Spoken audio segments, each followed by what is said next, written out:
Hi welcome to my channel. इस video में हम पढ़ेंगे question number 5 and question number 6। ठीक है, तो ध्यान दीजिएगा।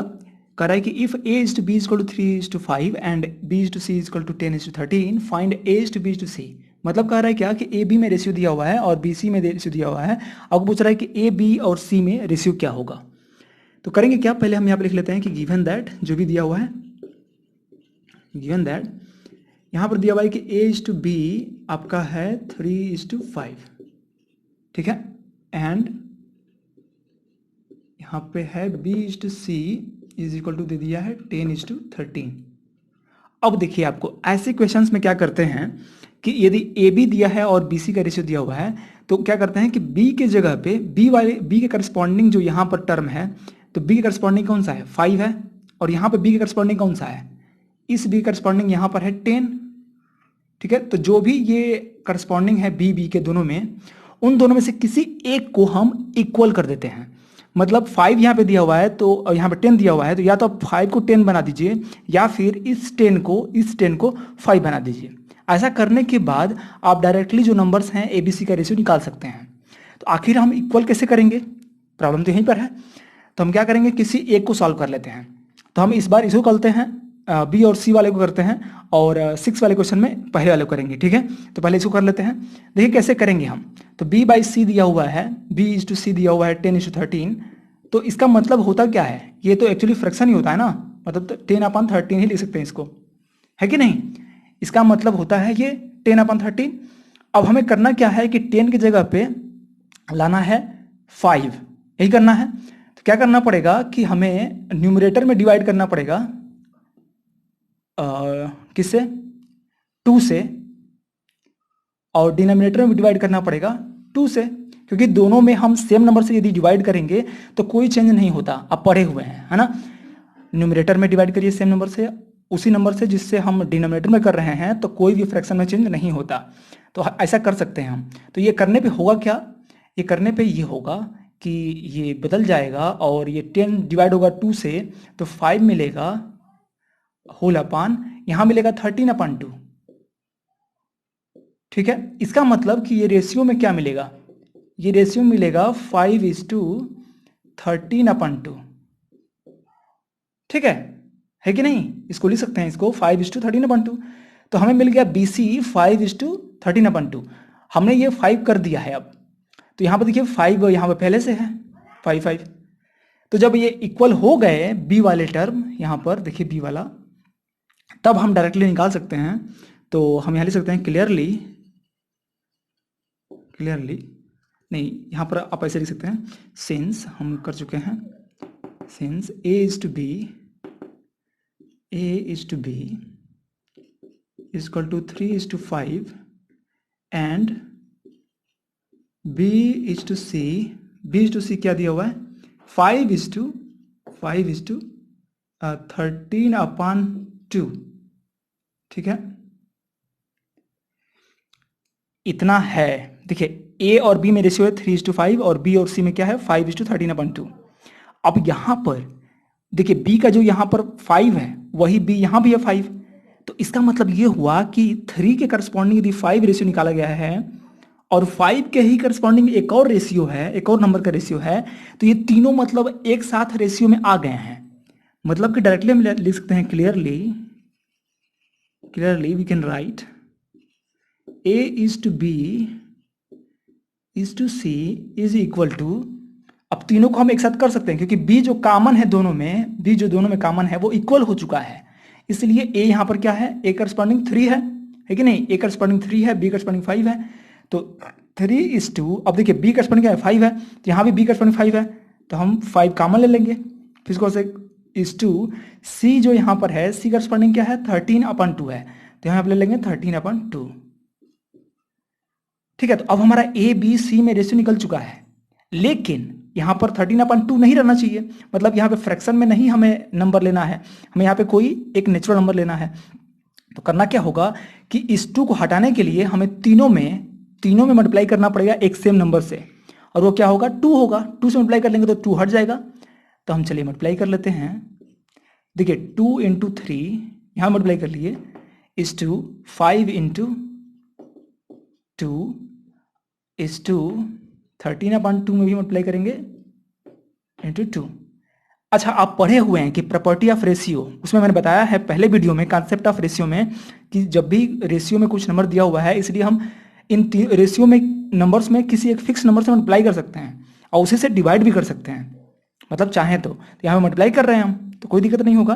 देखिए यहाँ पे बस 2 कट जाएगा और ये एक सिंपल रेशियो बन जाएगा, मीन्स 3 6 हो जाएगा इज टू, ये 5 10 हो जाएगा इज टू 13। ठीक है, तो आपका आंसर हो जाएगा a to b to c equal to 6 to 10 to 13। तो यही आपका क्या होगा, आंसर होगा। ठीक है, तो यदि आपको ये समझ में आ गया हो तो कोई दिक्कत नहीं है, आपको क्वेश्चन नंबर 6 में और अच्छे समझ में आ जाएगा, नेक्स्ट वाला भी आप देख लीजिए। चलिए ओके, तब सॉल्व करते हैं क्वेश्चन नंबर 6। ध्यान दीजिएगा, if a is to b is equal to 5 is to 6 दिया हुआ है और b is to c दिया है 4 is to 7, तो अब abc में निकालना है आपको। तो यहाँ भी आप वैसे ही लिखेंगे, गिवन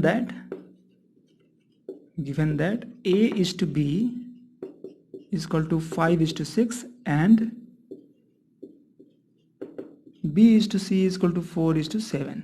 यहां पर भी आपको देखना है कि जो कॉमन यहां पर है, मतलब b कॉमन है, देखिए तो b जो कॉमन है यहाँ पे और यहाँ पे, इन दोनों का जो करस्पॉन्डिंग रेशियो में दिया हुआ है नंबर, ये 6 दिया है यहाँ पे और इसका b क्या है, 4 है। तो 6 को या तो 4 कर लीजिए या फिर 4 को 6 कर लीजिए। तो हम इस बार इसमें करेंगे, 6 को हम कन्वर्ट करना चाहेंगे 4 के रूप में। ठीक है, मतलब 6 को 4 बनाना चाहेंगे, तो कैसे बनाएंगे हम, तो चलिए इसको हम करते हैं यहीं पर। तो यहाँ पर हम लिख सकते हैं a is to b is equal to, इसको लिख सकते हैं हम 5/6, है कि नहीं। देखिए हमें 6 की जगह पर लाना है 4, तो क्या करेंगे हम, पहले इसको क्या करेंगे कि 6 से डिवाइड कर लेते हैं, डिवाइडेड बाई 6, तो ऊपर भी करना पड़ेगा, है कि नहीं। हम आखिर क्या करेंगे, रेशियो में दोनों में करना पड़ेगा, न्यूमरेटर में भी और डिनोमिनेटर में भी 6 से, तभी तो चेंज नहीं हुआ इसमें कुछ। तो अब ऐसा कर लिए, देखिए इसमें चेंज नहीं करना है कुछ भी, ये आपको याद रहना चाहिए, इसमें कुछ नहीं करना चेंज। तो a to b को क्या हो जाएगा यहाँ पे, देखिए इसको लिख सकते हैं हम, इसको लिख सकते हैं 5/6, 5/6 होल अपान, देखिए 6 में 6 से डिवाइड होगा तो क्या आएगा, 1 आएगा। अब यहाँ पे 1 ला करके अब हम यदि 4 से मल्टीप्लाई कर देंगे न्यूमरेटर डिनोमिनेटर में फिर से, तो फिर ये यहाँ पे 4 आ जाएगा, है कि नहीं। तो अब मल्टीप्लाई कर देते हैं इस बार 4 से, ऊपर 4 से मल्टीप्लाई करेंगे और नीचे से भी करेंगे, ताकि कोई भी गड़बड़ी ना हो, कोई भी चेंज ना हो इसमें, दोनों तरफ करेंगे, न्यूमरेटर और डिनोमिनेटर दोनों में। तो कर दिए यहाँ पे। अब इसको सॉल्व कर लेते हैं और देखते हैं कि क्या आ रहा है यहाँ पे। तो हमारे पास यहाँ पे आ जाएगा, देखिए 5/6 मल्टीप्लाइड बाई 4 था यहाँ पे, और अपान 4 1 जब 4 ही होगा, यहाँ पे कटा लेते हैं तो 5 ये 6 कटेगा, तो 2 3 जा 6, 2 2 जा 4, तो ये एक्चुअली मिल जाएगा 5 2 जा 10, 10/3 मिलेगा ये, तो ये मिलेगा 10/3 होल अपान 4। ठीक है, तो इसको हम एक रेशियो के रूप में कन्वर्ट कर सकते हैं बहुत आसानी से। क्या करेंगे, 4/1 ले सकते हैं, 4/1 लेकर के और इसको इसमें मल्टीप्लाई कर लेंगे और बीच वाले को बीच वाले से मल्टीप्लाई कर लेंगे। तो नीचे और ऊपर वाले को मल्टीप्लाई करने के बाद न्यूमरेटर में रख देंगे 10/4 3 जा 12। क्लियर है, तो 10/12 आ गया। तो हमने क्या कर लिया है, अच्छा एक और बात है, हम ऐसा नहीं करेंगे क्योंकि हमारा जो है न्यूमरेटर यहाँ नीचे जो है 4 ही आना चाहिए, यहाँ 4 b देखिए 4 है तो 4 ही रहना चाहिए। हम ऐसा क्यों करेंगे, ऐसा करेंगे तो फिर हमारा जो रेशियो होगा वो कन्वर्ट हो जाएगा इनिशियल कंडीशन में, इसलिए आप ऐसा मत करिएगा। यह हमारा जो आया है वही आंसर एक तरह से, मतलब कि ये हो गया है 10/3:4। तो हमने क्या कर लिया, देखिए b को हमने कन्वर्ट कर लिया 4 के रूप में। ठीक है, b के करस्पॉन्डिंग जो नंबर है वो 4 हो चुका है, और यहाँ पे दूसरे वाले में भी क्या है, b के करस्पॉन्डिंग क्या है, 4 है। तो अब हम यहाँ पर क्या कर सकते हैं, डायरेक्टली हम रेशियो ए बी सी का ले सकते हैं। तो यहाँ लिखते हैं क्लियरली, सो यहाँ पर लिख सकते हैं कि सिंस हमने पा लिया है क्या, a is to b is equal to है, यहाँ पे a is to b हमने निकाला है 10/3:4 and b is to c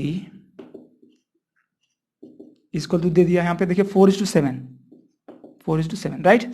अब यहाँ देखिए हमारा 4 और यहाँ पे 4 ये दोनों इक्वल होने के कारण हम ए बी सी को एक साथ लिख सकते हैं, मतलब रेशियो निकाल सकते हैं।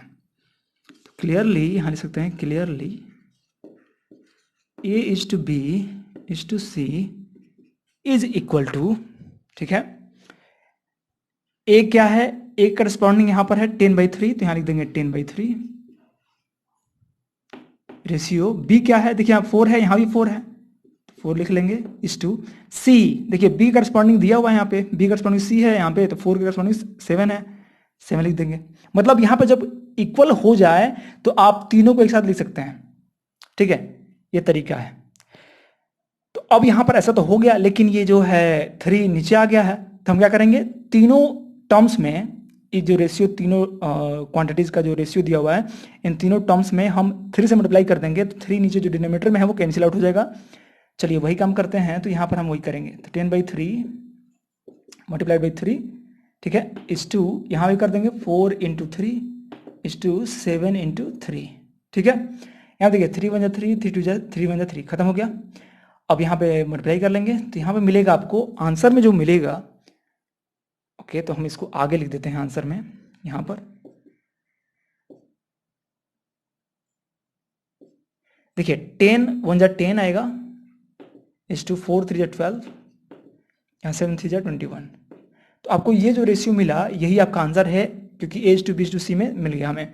तो फाइनली हमें करना क्या है 5 और 6 में, करना बस यही है कि जो भी कॉमन रहेगा, B कॉमन है यहाँ पर, तो B वाले को इक्वल कर दीजिए। इक्वल करने के बाद तीनों को आप एक साथ लिख सकते हैं। तो इक्वल करने के बाद हो सकता है कि कोई ऐसा फ्रैक्शन मिल जाए, तो जब ऐसा फ्रैक्शन मिलेगा तो आपको फिर बाद में मल्टीप्लाई करना पड़ेगा, ठीक है। यही करना पड़ेगा आपको इस तरह के प्रॉब्लम्स में सॉल्व करने के लिए, ठीक है। और जो शॉर्टकट तरीका है वो मैं जब क्वेश्चन आएगा आपके ऑप्शनल वाले में जो दिया रहता है ऑब्जेक्टिव क्वेश्चंस इस चैप्टर के लास्ट में, उसमें बताऊंगा मैं, ओके। तो इस वीडियो में इतना ही। Thank you so much for watching.